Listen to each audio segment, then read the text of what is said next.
MC group. Get ready, get ready, get ready. Ladies and gentlemen, I'm DJ Dan with Soulful House Nation, and today, this is a special edition. I'm so excited because this afternoon, after I guess months, we finally got an opportunity to get together with Mark for Disco. Now, just for those of you who don't know, they are real life legends. They've been around since the 70s. And if you were in the Newark area or even Essex County area, you knew about them. So anyway, what we're going to do now, we're going to bring you up live and in person. Here we go. So let's start off like this. So I just want everybody to introduce themselves and just tell us just a little bit about you, all right? So we'll start here with this young man right here. My name is DJ Johnny, and I've been with Mark Ford since 1972. Okay. My name is Yvette Brown. I've been with Mark for Disco since 1970 and the cashier for the door, take the money, and the secretary. Okay. All right, I'm Glenn Edwards. I've been with Mark Ford since its inception in 1972. I'm Sultan Michael. I've been with Mark Ford since 1980. I'm Derek Ross. I've been with Mark Ford since 1973. I'm Kevin Sinclair. Ryan, I've been with Mark Ford since 1983. Okay. All right, so let's do this. So here's what I want somebody to jump in and do. Tell us about the origin of Mark IV, like who started it, why it was started, when it was started, just give us a little bit of background and how did they even get the name Mark IV? So just give us, Glenn, you want to jump in? Oh yeah, I can jump in on that one. It started, my uncle was one of the owner of Mark IV, Harold Edwards. And him and some friends started Mark IV. Basically, they started out of, they went to Weequahic High School. They was a prom stuff, graduation party type thing, which was held at Ebony Manor, downtown Clinton Avenue, North, New Jersey. And the affair they had that night, they went over so well with all their classmates. All the classmates asked them to, will they be playing some more music, because it was everything went so well. They enjoyed themselves so much, and that's basically how things started. Now, as far as the name, my uncle was an aide to Sharp James. He was a councilman in North, then the mayor, and Sharp had a Mark IV, the car. By Lincoln. Okay. Silver one, matter of fact. And that's basically where the name came from. He was so in love with this car, and that's basically the name. But he had partners also, and it was about four of them about that time too. Lee Perry, Cowboy, Mac Lee. and Mac, and Charles Talley. And so that's basically where, from the start right there.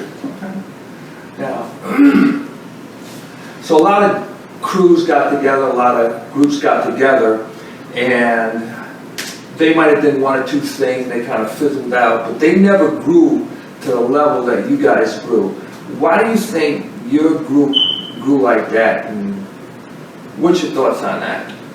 Well, we always consider ourselves family. Okay. We get together, we bring it, and enjoy ourselves. And just try to have a good time, play some good music, and we enjoy each other's company. Also, what happened was Harold and Carl, they directed a lot of the music and attention to the high school kids who didn't have much to do. So to redirect some of the negative energy, Mark IV would do, I think it was monthly parties that most of the kids would look forward to. And it brought a lot of the high schools together. We had a number of different sets. We had Vailsburg, Weequahic, West Side, blah, blah. So people had a tendency to stay in their own zone, their own area. But Mark IV had the capacity to bring all of these young people, together at the Ebony Manor, at the Coronet, and we had very civil collaboration between high school kids from different high schools. It was also with Mark IV for me and a lot of the young generation in my age bracket at that time in the 70s was very mentors.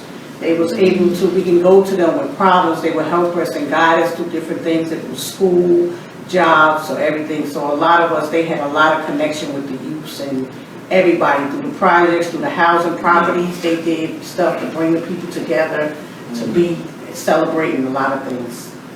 That's how I came in, you know, how it was about the music, but it was about us as young people at that time. And it was about giving us an outlet that we could channel our energy out through the music. The music was the basis, but he had a bigger vision than that. It was about getting us off the corner. And the camaraderie. The camaraderie, I can remember he had the office on Bergen Street, right? Little City Hall. Right? It was called Little City Hall. And we would go in there and Yeah, you turned your report card in. Yeah. You had to have your report card. Yeah. You had to show what your grades were in school. And for me, it was never about DJing. It was always about the promotional piece. Because, again, with Harold being politically involved, you still was out there hitting the street with flyers, and you know, we had the t-shirts with Help Lord, Keep It Clean, right? And all that's where I first fell in love with promoting, which obviously led somewhere else today in my life, but that's another story. But Harold had a vision to help save up the youth, and that's what drew me in. My mother had just died back in the 80s. I was obviously going to the street corner. I lived on one Interfabian place, and I never even knew that existed on the other Interfabian place until '79 when we moved to over in the Hillside area, and I eventually met Rock. And Rock was like, oh no, we going here. And that's how it started, man. And each one of us came in at different times, but these many years later, we still have that relationship. You know, Harold sounds like not only a visionary, but he sounds like a person with a lot of common sense. Also a business person, a businessman, all right, politically connected. Yes. He took time to do a lot with the birth of Sharp James. He worked in unison with Sharp James and Ken Gibson. So with that, they gave him a platform where he could deal with the younger people who would be eventually become constituents, eventually become voting personnel. And Harold gave us relationships. He gave us relationships, which was very important. From one end of the neighborhood to the other, and you know, me as an individual, he mentored me and he gave me chaperoneship, because I wasn't allowed to go to parties. I wasn't allowed to go and do certain things. Twin City was a rotating ring. I wasn't allowed to go unless I had someone who would take responsibility for me. And this was in the 70s, which is, you know, it moves all the way here to the 2000s.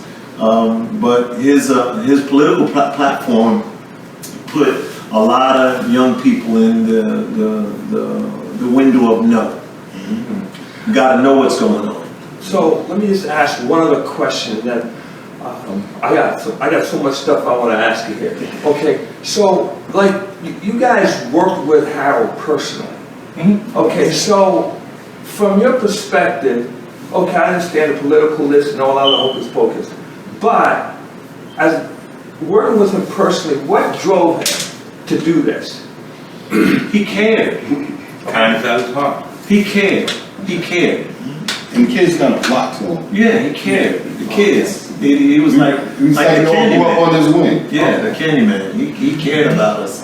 And that meant a lot, especially for kids who didn't have a two-parent household. He was an additional family member. Yeah. And He's like the big brother that you never had. Right. And he could command that respect without being so authoritarian. He didn't wear it on his, like this mine. Right. Like he was open, but you respect him. Right. Because you knew what was on the other side. It's very rare from the Harold Edwards Senior that I know that you ever seen him with a frown on his face. Yeah. And if you did, then you knew that you might not want to go in that area right now because there was a reason to get him there. He didn't know me from McCandless Paper, and he allowed us. We're talking about going in a man's house, in his basement, in the garage, playing music all times of night with the garage open. And the door stayed open. And you had people like Mustafa, DJ Mustafa, who was a little boy back then riding on the big wheel. He lived 3 doors down from the garage. From the garage. He used to stand by the gate and listen. He was good friends of ours, And then other DJs who may come. I can remember Kasim and they in there playing, and another DJ that's not a part of Mark 4 just was open to them, and they come in and they let them play. The young man, Hippie Torales. Hippie Torales played for another organization, and he came to the Abbey Manor and asked him and Butchie, can we play with y'all? Yeah. And Harold said, sure. And he was with a completely different organization, and he brought Hippie in and treated him like family, like all the rest of us. And Hippie was from across town. Butchie and Hippie. Butchie and Hippie were from across town, and if they showed up, everybody was all inclusive with Mark 4 Disco. Everybody was all inclusive. The whole city was included. I remember that well. Yeah. I remember that well because that was my first DJ battle. And me and Hippie went head to head and Hippie tore my butt up. Right. Say it again. Johnny, say it again. Hippie tore my butt up. my first battle, Hippie wore me out, but I came back, baby. One thing that makes Mr. Harold Edwards very special to a lot of us, he was a father figure, and he brought us into his own personal family, and they treat us. He said, these are my children. Until this day, he's claimed we all his children. That's his son, I'm his daughter. We all family, and we stay as family. So we're still connected. Now, I heard you mention the garage, so that's the original garage then. You want to be technical. That's the original garage. The original garage. Yeah. But to go to another area with the mentors, Johnny was one of the first in the group. I thought I was going to be the oldest in the room, but he's my big brother. They taught us to play everything. We didn't just play one style of music. In the 70s, it evolved to what we do now. But back then, we played everything because we had, what did we have? We had WNJR. WNJR. We didn't have the segregation of radio stations like we have now, and we were required to learn all of the genres under Mark 4. Mark 4 makes you play everything. We were taught to study music. Right. We studied everything. We played a wide variety of music also. Now, how did you become a member of Mark 4? How did that happen? Was it initiation or? No. Is that a yes? Okay. No. Okay. To be a member, we normally, when we had events, we had a signing book where everybody come in and they sign their name and their address, and then what we do, me per se, I was the one, we would take the list and we would go ahead and send flyers out, we mailed them. Membership cards. Harold used his own money at first, he was mailing out flyers. He used his own money, I take everybody's name, we mail it. Then we came up with the membership cards. So to get a membership card, you had to pay $3 because you get it cheaper with the membership card. Okay, all right. Or the flyer, or sometimes we did t-shirts. We did different events to pull the people in at all different occasions. Pizza party, slur party, Everything. Then we Block had- party, party. block party, spur of the moment, everybody Yeah. party, Wow. spur of the moment, everybody party. I remember playing inside Newark City Hall, inside City Hall, Christmas party. Everybody, nobody went to work. They was all in their party. One big party. Now, here we go. Now, I'm gonna ask you guys to reach back, and maybe it's still the same, or maybe it's not. But now, what were some of your DJ names back in the day? What were some of, did you go by the same names you have now, sometimes that you're in promotion? So what were some of the names back then that you guys had? Well, I always use Johnny, and sometimes I use Little Johnny. Okay, DJ Johnny, DJ Lil Johnny? Yeah. Okay. That's all right. it. Okay, now, Well, the DJs coming up when I first coming into Mark IV, we had DJ Slim, you had Brother Big, you had Briscoe, Kasim, Ray Ray, Glenn, oh God, Rock, you had Ali, Celine. Wally, Celine, it was so many in my group. Because we started bringing in Rashid, it was so many. Yeah. And we just took it. Warren, yeah. Warren, it was so many. Well, yeah, who we mentioned? Kenny Butts. Yeah. Kenny Butts. That's it, Woodstock. I had a different window. I was a sound guy, and I was a dancer.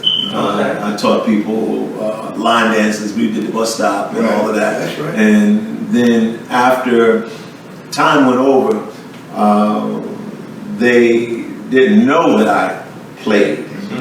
But when I left out of the country, and I was a prodigy of Mark IV. Everywhere I went, they found out I played. I basically came to life overseas.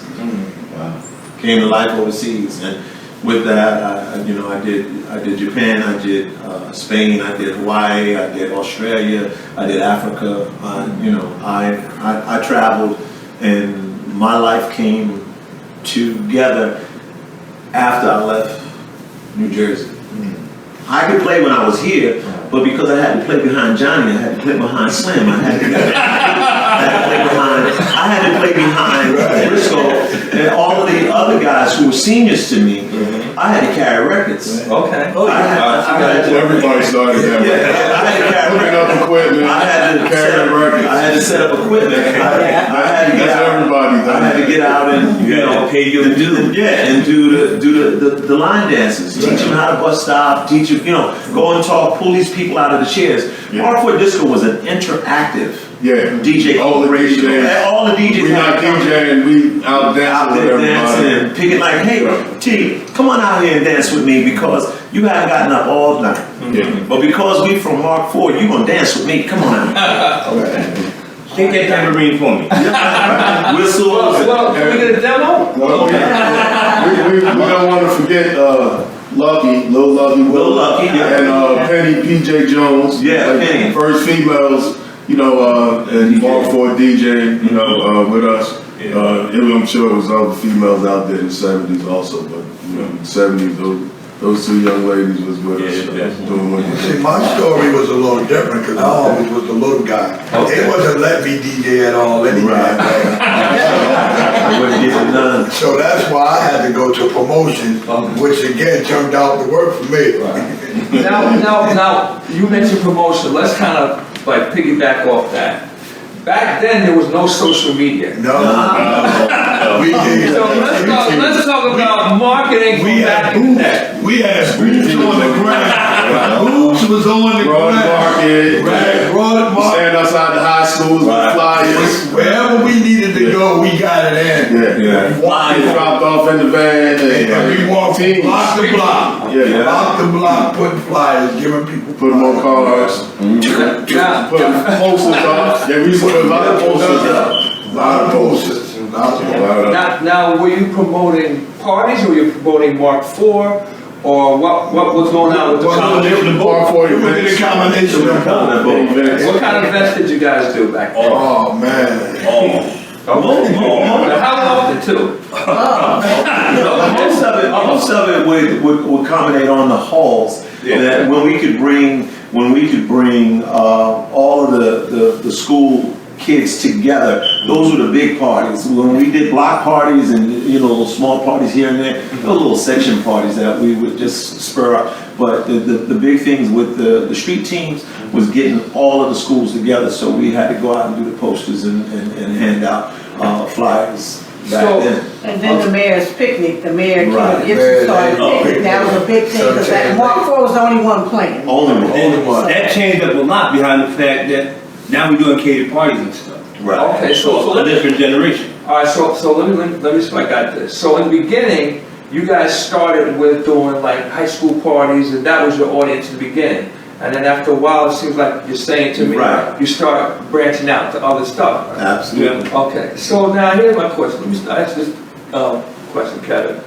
Okay, so let's say you're a young teenager and you're doing parties and stuff like that, and now they say, oh, we want you to do this adult party, so to speak. I mean, what was your reaction to those kind of things? How much money we gonna make? Well, with me, the way I came into Mark IV, I was originally from Jersey City. Okay. So, I was DJing over there with my uncle.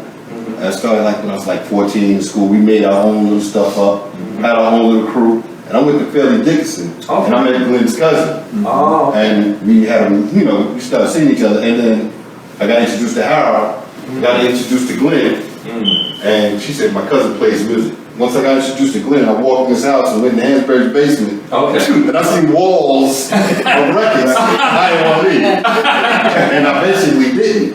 So as me and Glenn got together, we spent a lot of time playing music. He started to help me to understand that sometimes when music's playing, when you're mixing, it might slow down a little bit. And then it might speed up. Right. So when you're blending, you got to bring it back a little bit to the side. So you might hear it in your ear, but the people won't hear it. Right, right. And if you study the music and understand the music, then it's like you'll be able to flow, Right. and everybody will always like what you're playing. Right, right. It's like we helped each other and grew up together, Right. all in the music, and it's great and it's still going. And well, just to that point, if you it's harder to mix music from back in the day than it is today. I'm gonna tell you why I feel that way. Is because you had a live person with a live drum, et cetera. And then let's say, like he mentioned, like that maybe that drummer was off a beat, and you had to know that song to go right down there with them on that. Yeah. Whereas like now, most of the music is made on a machine, a computer, and that's boom, boom, boom, boom. So That's all part of studying your music, though. right, knowing your music. Yeah. But see, that was one of the requirements that we always kept in the circle, is that you have to know your music. Because we played everywhere. We might be doing a wedding one day and have another, because one of your questions is what type of equipment you use. We had 3-4 systems running at one time. We would do 3 or 4 parties at one day. One set to take off and go to Atlantic City for the weekend. Doing Ebony Manor, Chuck's Tavern, what you call the Golden Door. We were doing like this here because we had to get out. We had to get out. Latin Casino. Yeah, we be everywhere one night. Wow. You see, you come into the city, we everywhere, 3 or 4. Sometimes we branched out so much, we would run equipment from Rondo's. That's what he took. But we needed some more sets. Get some more speakers. Yeah, we needed more equipment. Wow. Well, now I guess Sultan, this question is really for you. You're sort of the baby of the bunch. You go back, anyway, so what made you want to join Mark IV? Obviously you knew about it at this point, or maybe you just were introduced. I know Rock Anthony told you about it, but you know, even though he said, okay, I want you to come with me, what made you say, look, you know, I really want to do this? Because I didn't have brothers and sisters. Okay. So, and like I said, at the time when Rock introduced me to Mark IV, I had just lost my mother. Okay. So, obviously at 15 years old, at that younger age, to be brought into an environment like that, not having brothers and sisters, I don't think it takes much to sell you at that point. Okay. Because again, see, we didn't talk about the other side of Mark IV. And the other side of Mark IV is that because it was so popular, it drew all the girls. Oh, okay.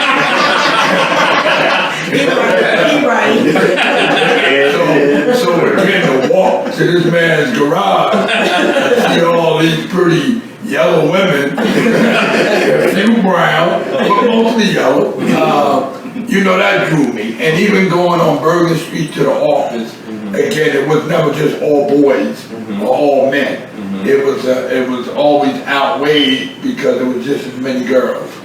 So that was enough for me right there. And I found my niche again in promoting because I like that. I'm not stationary. I could never be a DJ. I take my hat off to DJ, you know, because my ADHD don't allow me to stand behind no damn well for 4 hours to 6 hours. And I can't drink coffee, I can't smoke a cigarette, I can't go pee, like I can't do that. Right? So promoting was less supervision. You follow me? Because me and Glenn, well, we could just get out there. You know, although he was the general, hey, did you hit that block? Did you hit that block? Yeah. You know, I lied. Yeah, I hit it. I'm tired of shit. Glenn want to keep walking. You know, and he does that to this day, man. My wife, you know, we went, even with this Black Affairs Day, we went to one club, and we get there, and my wife said, you ain't been here? I said, no, Glenn done been in this one. He done hit every car in the parking lot. But yeah, that's what me and, man, just the camaraderie and, you know, 15 and the girls. Okay. I mean, that was enough for me. Okay. Now, here's something. Okay, now, since you guys started back in the 70s, over time, the music changed. It went from maybe funk, R&B, soul. Well, soul was kind of on the way out, but you know, you still got the R&B, the funk was big back in the 70s. Then the disco thing came along. Then there was club music. All these things were happening. Then hip hop. Yeah. Okay. So how did you guys adjust? Or did you reach a point and say, well, I ain't playing that? Or how did you guys work with the change in the music? Well, with me, I still played the old and the new. Okay. According to where we were, but we never just eliminated the old. Okay. Because even though the new was in, not everybody was into it. Right. But everybody loves the classics. Right. You can never go wrong with the classics. You can play whatever you want. You throw on 2 tons of fun, just everybody's on the floor. Right. It's floor fillers. Yeah, just like that. And even though the music is generating even more and more, I think a lot of people don't even really realize that there's a difference between a lot of music. Like your beginning, your classics, your club music, your house music, your underground music, your soulful underground music, your house music, your acid music. It's a whole bunch. Everybody thinks it's just club music, tribal music. It's so many different genres that you can become like a premier DJ with all music. But some people just get stuck in around with playing one type of music. And there's too much music to just get stuck like that. Let me jump in, Ken. Yeah. We as DJs from Mark IV, we talk to one another. We talk to one another, and we help each other. Because if in fact I'm at a spot and people are asking for some classics, and Kevin might be playing some other stuff, I can go and say, Ken, they want some classics, and he'll He'll make it happen. So we look out for each other. The camaraderie, the relationship that was developed from back then all the way to now. Mark IV, you say, yeah, Mark IV. We all relate. So no matter how bullheaded we may be, we all work together.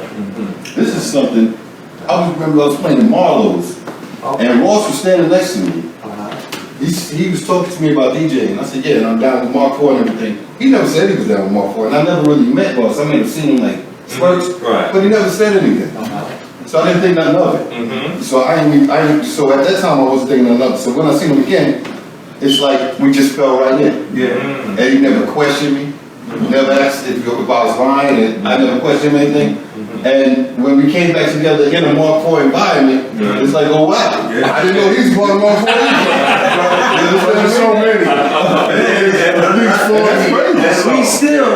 We still are. This is the first time we ever spoke on it. There's so many of us, right? So many DJs. There's so many administrators. She the boss. She been running, but there was so many people that had to do flyers, people that had to do street. Everybody had to do everything. So all of us knew what we had to go through. There was no initiation per se. If in fact you came around, you were automatically included. Oh, you showed your work. Included. Mark IV, I can't remember anybody that was turned away. Wow. Nobody that was turned away. It's something that you wanted to do. Right. And you be a part of it. And if you showed up, skip Harold was the guru. But all of us as young people, right, we band together. We band together. It wasn't a gang, it was a family. We band together. And if you didn't know how to play, there was somebody that was going to teach you how to play. You're going to get passed down. Yeah, if you didn't know how to play, there was somebody that was going to teach you how to play. Whether you wanted to play or not, they were going to teach you how to do every aspect of what was going on. What was going on with this particular? Put you in the garage. Yeah, this organization, and they had a garage open on Fabian Place, and they had a garage open on Hansberry Avenue. The first one. First one, Hansberry Avenue. You're going to learn how to hook up lights. Yeah. You're going to learn how to hook up speakers. Oh, okay. You're going to carry We used to speakers. build our own lights at We built our own lights and speakers at one time. You're going to carry speakers, run the wire, all of that. Do everything. We used to come in with 30 crates. Go behind Fat Mark and get the credit.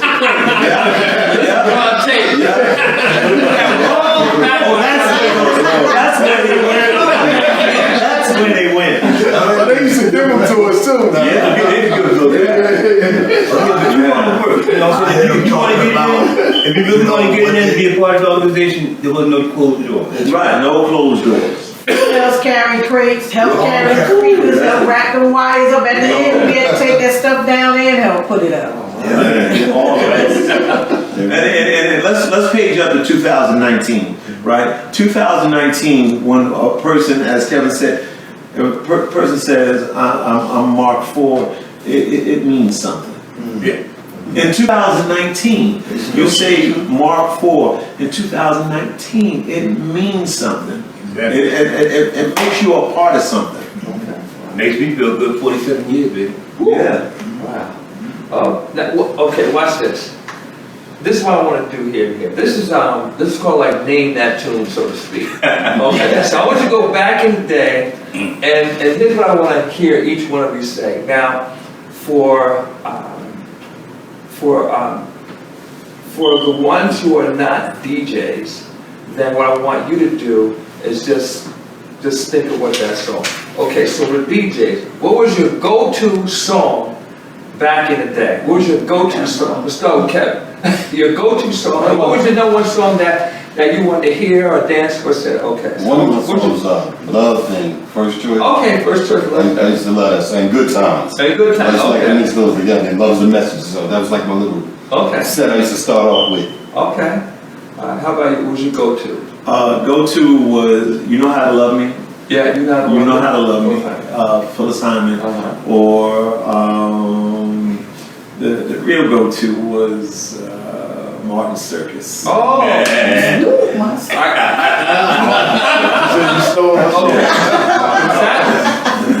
When I hear that song, it reminds me of Hippie Torales. Right. Okay.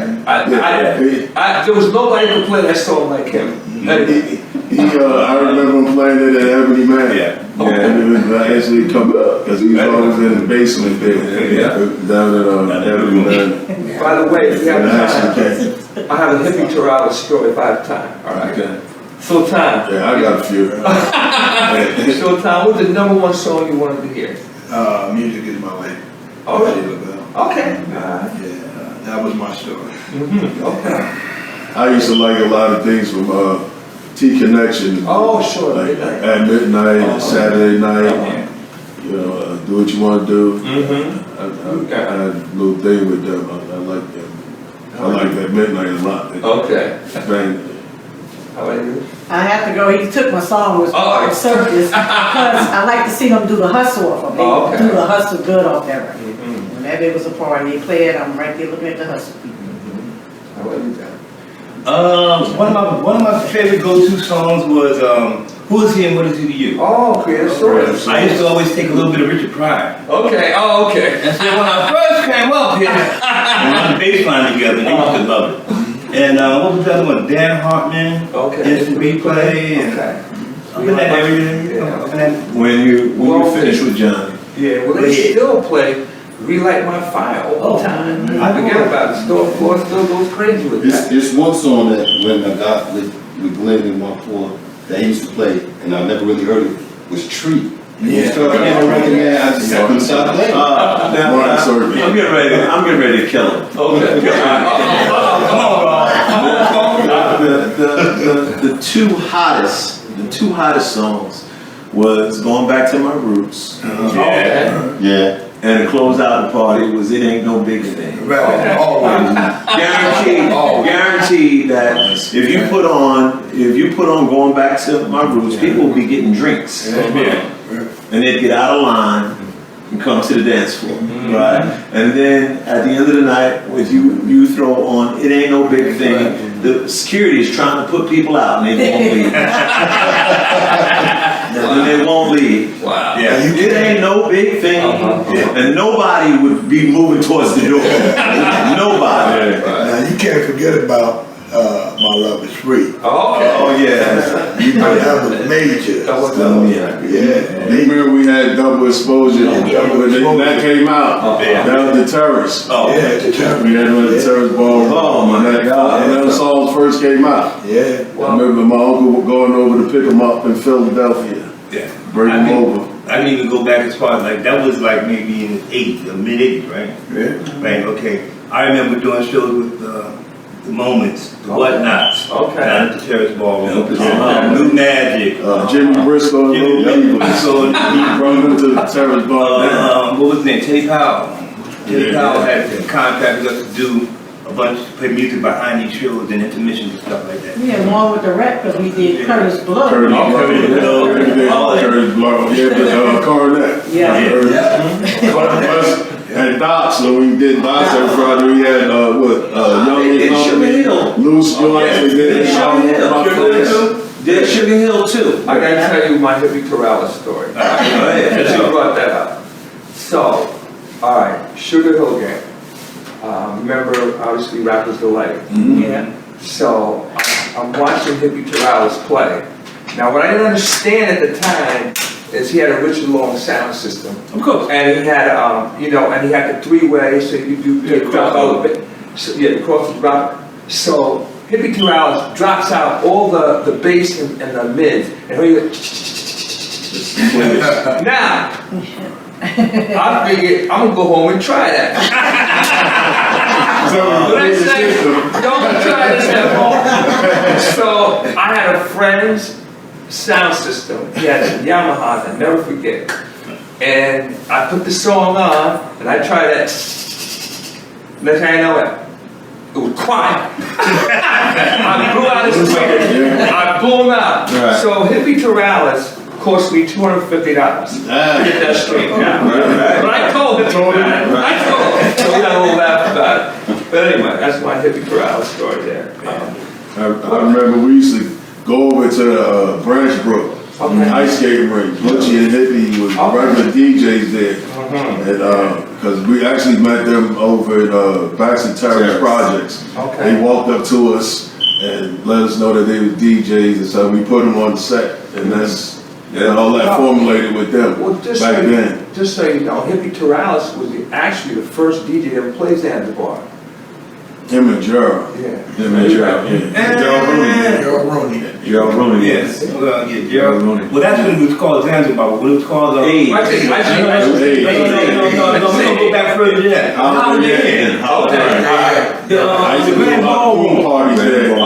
Grand Ballroom. We was there before Zanzibar. Right. I used to play there. That's what I said I was in there before. Yeah. Holiday Inn, Grand Ballroom.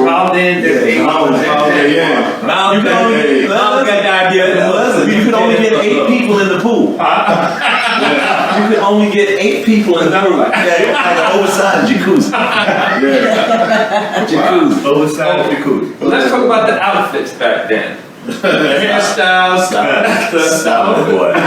Stop it. What did you guys look like back then? Yeah, there were a lot of bell bottoms back then. No, we had Jordan and Sergio Valente. Well, that's after, but before the early 70s, a lot of I had a big afro. I had a big afro with a hook part. I'm gonna tell you something else. Everybody that came through Mark Ford, they know how to put on clothes. Yeah. Oh yeah, Because we never know what type of event we're gonna be at. And see, my partner Matt, you ain't getting this car, his Cadillac, all that stuff. Okay. You know what I'm saying? We would bring clothes, we wear clothes, bring clothes to fix up the system when we first started, and then go in the bathroom and change. Okay. Because we had to represent we're gentlemen. You know what I'm saying? We're not just regular hood rats coming out making some money. You gotta show some time. We dress to the occasion all the time. You gotta show that class, man. And that's what Harold and always imprinted on us. Do what we gotta do, make sure you're a gentleman. They were always dressed. And all of them, they always like suits and mostly stuff like that. All of them. Get in where you fit in, you gotta fit in. Well, let's talk about the equipment. All right. Now, you guys started from back in there. I think you guys were like those things that realistic. Actually, there's no pitch control. Realistic. Okay, realistic. Radio set. Garage turntable. Thorns, we had Thorns with No, stop it. We had D1s. Okay. Before that was the Thorns. Thorns, yeah. No pitch. No, before that was drop. Yeah, but they were together. We had, because you remember we did a few sets in the night, but we split them up. But it was the Thorns mostly. I learned on the Thorns. I used to spin them with my fingers. That was on the Drive. Big plate on it. Big rubber band on it. Well, how do you feel about the equipment today compared to back then? I love it. Okay.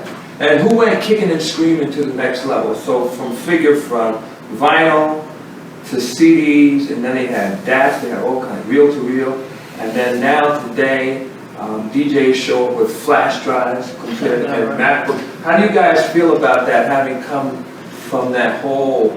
Do you miss carrying the crates? No. Don't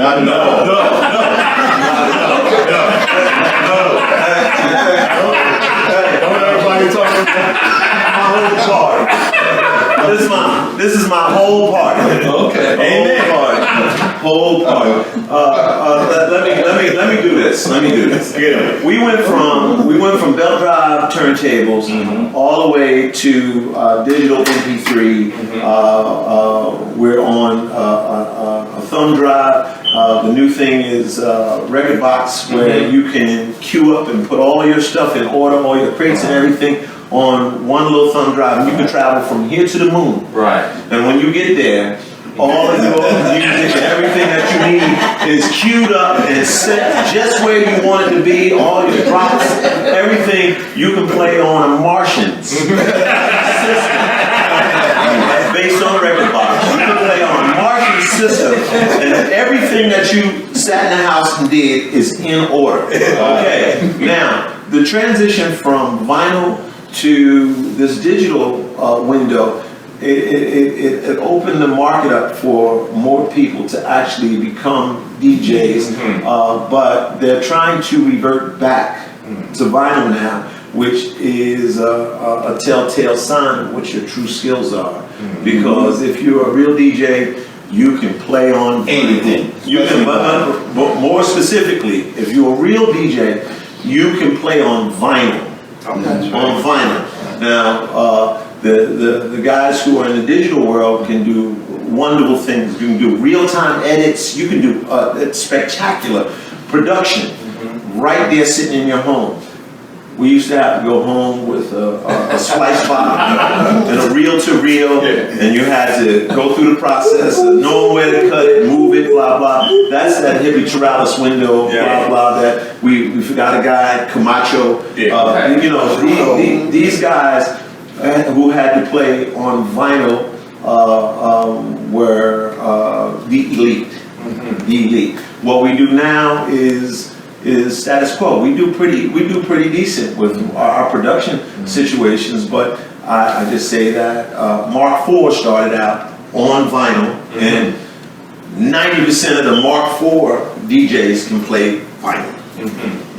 But you have embraced the new technology, is what I'm asking? Yeah, absolutely. Because let me tell you something, I was a drop cue specialist, but we didn't have a mixer. Okay. I used to drop them in the groove. Drop them in the groove. I remember, yeah. I used to drop them in the groove. It fade out. Right. That's how, you know what I'm saying, the technology is net there, and I love the new technology, and I'm not dropping no records no more. No. Most of us, if we have to go back to carrying vinyl, most of us are retired. If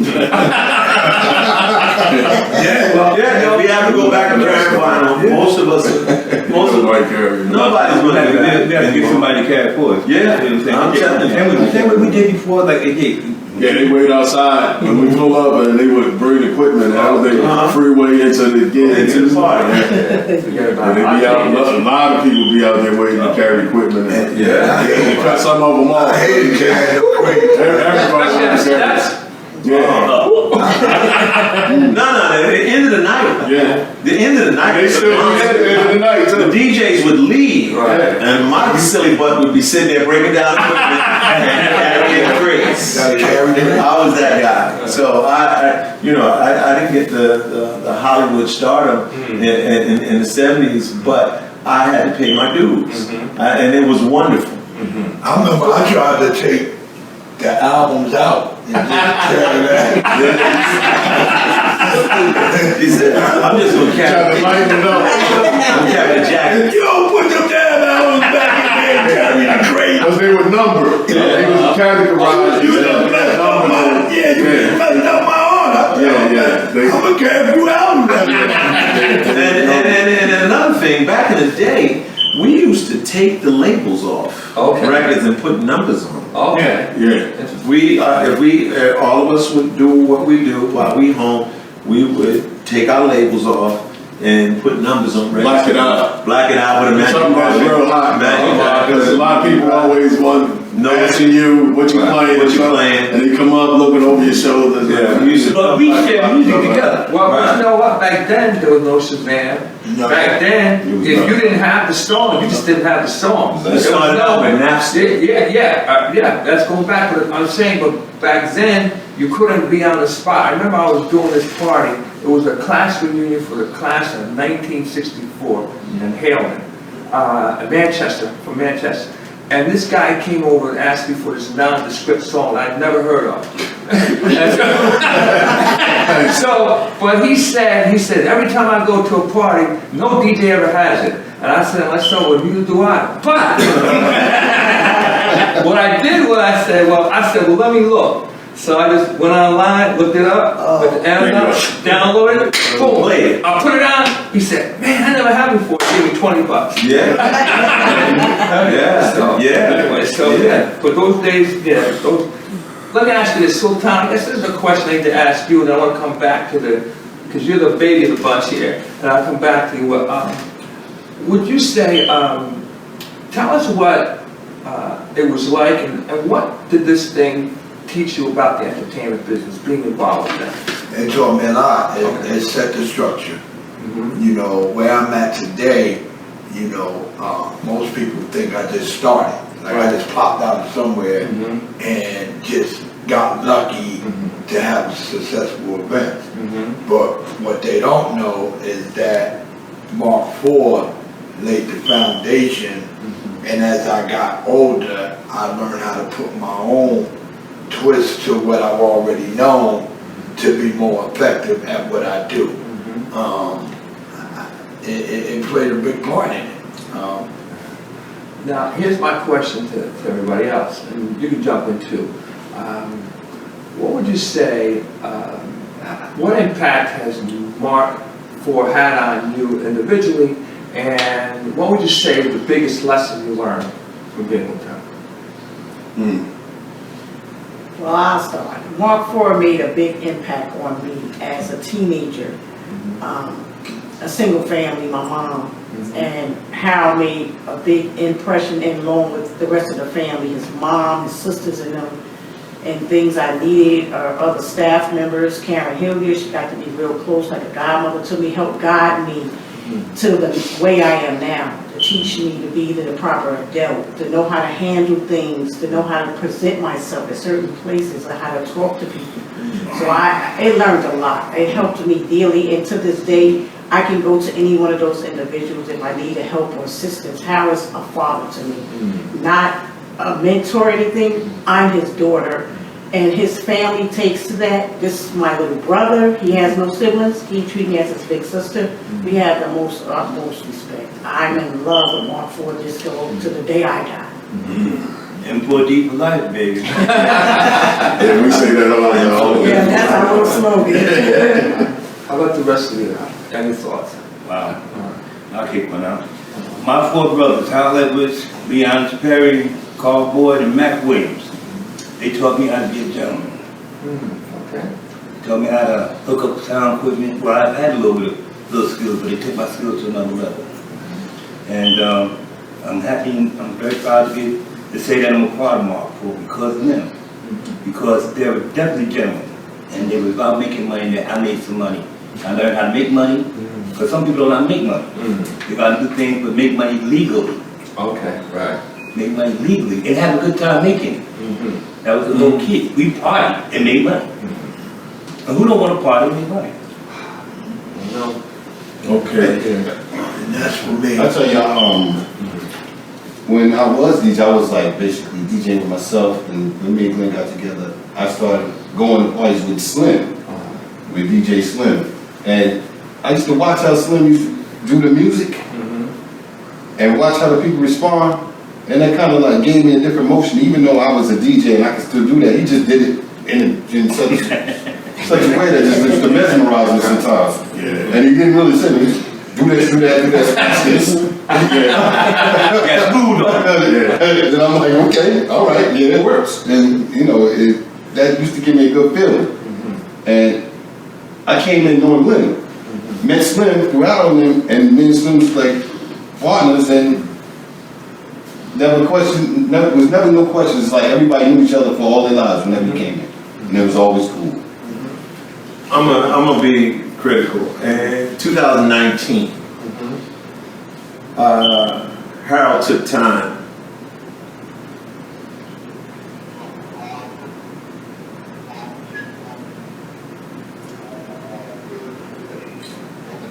See, He just said he was calling, just checking on him. Call and check on him. Okay, Yeah. all right.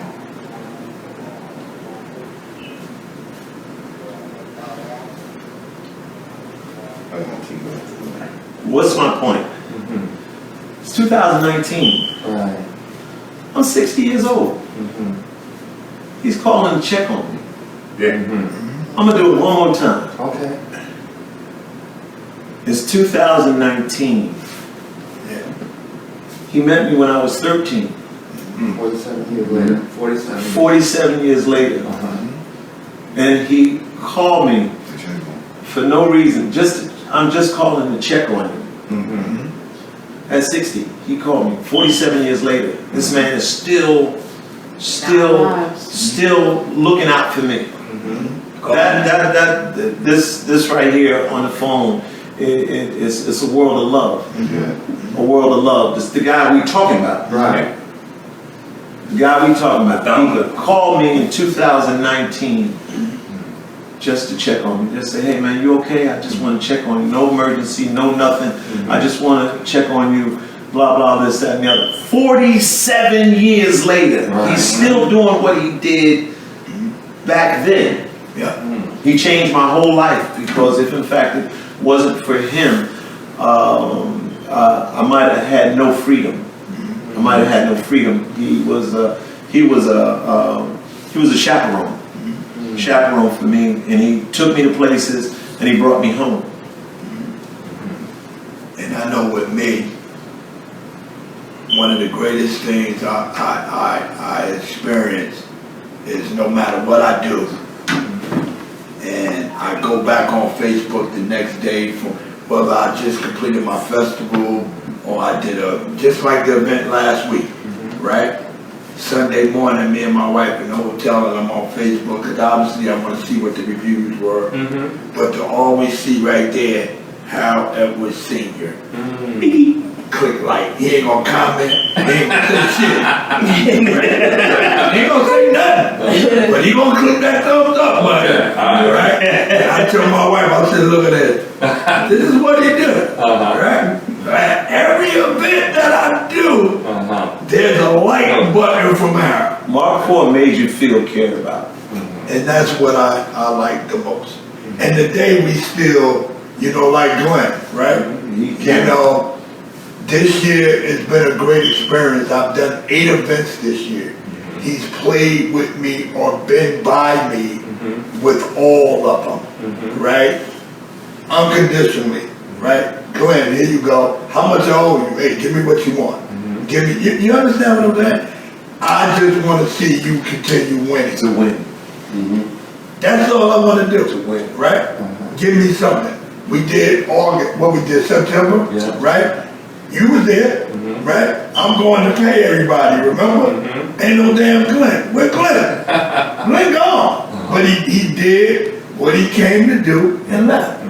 Right? Then he called me 3 days later, where's my money? Well, why you gotta stay there where everybody else is? Ain't got no damn money. But, and Rob, and Kasim, Celine, Wakil, we got to give a shout out to DJ Wakil. He's a pain in the ass, but he's our family. He's doing his thing. You know what I mean? So we family. We've been in therapy together all last year. Right? All last year, he treated his shoulder, I'm treating my shoulder, we broke down. Right? But we rocking and rolling, right? He looking out for me. I turned around and I told him, I said, I support you. I buy tickets. I gotta play, so I can't come. And don't even come. Don't come, but I still support the event, because we have to make sure that we succeed. We succeed, and at the end of the night, you gotta pay all of these people. You can't pay him with his ideas. You gotta pay him with some paper. So, like he's talking about Glenn. Glenn don't work. Man, he went home. He know he got to pay all these other people. I'll see you another day, because I don't have time to be getting in the way of what you have to do now. And that's Mark IV. And that's what we do. Glenn, I guess you're... Yeah, I'm not. Hey, what I can say about Mark IV, wow, I grew up from the beginning with it, and like all of them, everybody, I was always the youngest one. So they all I had all big brothers, fathers, sisters, mothers. I had a whole bunch of them. I mean, so they always kept me in line. I probably would be a totally different person if it wasn't for all of them. Right. So, I grew up in construction, village, and learning a lot. And so I matured pretty fast, so Mark IV was good to me. Big time. Everybody was. Expression. They said it takes a village. Mark IV was a village. Okay. We're getting down to the wire. I'm getting signs. You want to talk about signs and wonders? I'm getting signs and wonders from back there. Okay, but I need to ask this question here. And I think everybody would want to know the answer to this question here. What can we expect from Mark for going forward? Is there a union in the works or anything like that we should be aware of? We've done 2 already, 2 or 3, I believe. We try to do at least 2 events a year. We try to do 2. We usually do 2. But if something planned, we got something in the works. Okay, can the public attend, or is it just No, amongst you? public. It's public stuff. We did elevations and club eclipse and something else. It's public event all the time. Always for the public. We about the people. Okay. Now, do you have any final thoughts that you guys want to share? Any final thoughts? We'll take down tomorrow. Anything you want to re-emphasize? I want to say, make sure we say something to a lot of friends from back in the day came up with us, like B Square, Cherry Giblet, Dance Machine. That's where I know Camacho from. Dance Machine was one of the DJ groups from Club Cayenne in Irvington, and he was down with them and stuff. That's how I originally met him. And Butchie and Hippies, Traveling Disco, Sounds and stuff. So, make sure we give a shout. And also, a lot of those groups they played that up at the Mayor's Picnic along with us also.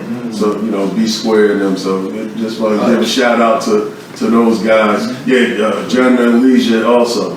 Gentleman Leisure Disco, Herb Harris and his fellas there from IYO. That's right. All right. Okay, so we are like signs and wonders, ladies and gentlemen. Last question. If people want to reach you, follow you, keep up with you, how do they do it? Mark 4 New Jersey on Facebook. All right, ladies, gentlemen, I just want to thank you for coming out and hanging out. All right, ladies and gentlemen, these gentlemen and lady deserve a round of applause. So since you're not doing it, or at least I can't see you doing it, I'm going to do it. One last thing. Okay. Mark for life. Okay, all right.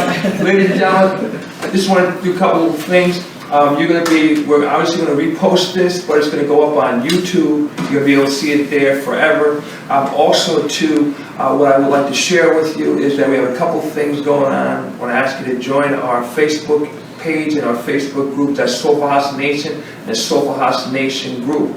Ask you 2 questions. Number 1 is, how did you hear about us? Number 2, are you a dancer, promoter, whatever, what's your function, what are you doing? Or just curious.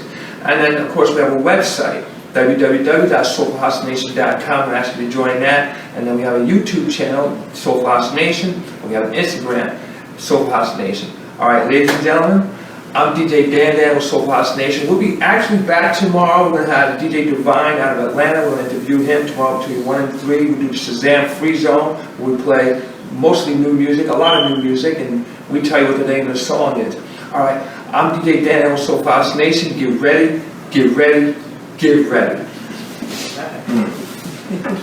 Get ready, get ready, get ready.